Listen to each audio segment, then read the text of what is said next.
বুধবার শুরু হচ্ছে বাংলাদেশ শ্রীলঙ্কা ৩ ম্যাচের ওয়ানডে সিরিজ। টেস্ট সিরিজে ১-০ হেরে ওয়ানডেতে সাফল্যের পথ খুঁজছে টাইগাররা। এই ম্যাচ দিয়ে বাংলাদেশ দলের ওয়ানডে অধিনায়ক হিসেবে পথ চলা শুরু হচ্ছে মেহেদী হাসান মিরাজের। শ্রীলঙ্কার আর প্রেমাদাসা স্টেডিয়ামে সিরিজের প্রথম ম্যাচটি শুরু হবে বাংলাদেশ সময় বিকেল ৩টায়। মনির হোসেন খানের ডেস্ক রিপোর্ট। বাংলাদেশের প্রিয় ফরম্যাট ওয়ানডে, অথচ ৫০ ওভারের ক্রিকেটেই দীর্ঘদিন জয় নেই টাইগারদের।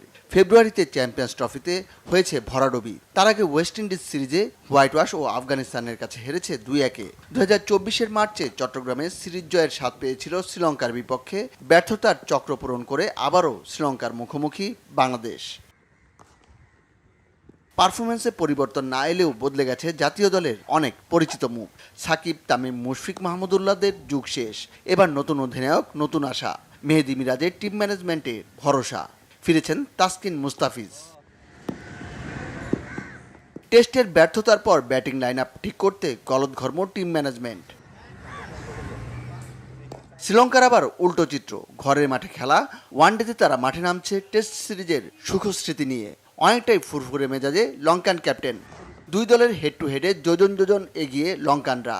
৫৭ ম্যাচে টাইগারদের ১২ জয়ের বিপরীতে সিংহলদের জয় ৪৩টি। শ্রীলঙ্কার মাটিতে ২৪ ম্যাচে ২২টিতেই হেরেছে বাংলাদেশ, জয় মাত্র ২ ম্যাচে। Monir Hossain Khan, Bangla vision sports desk.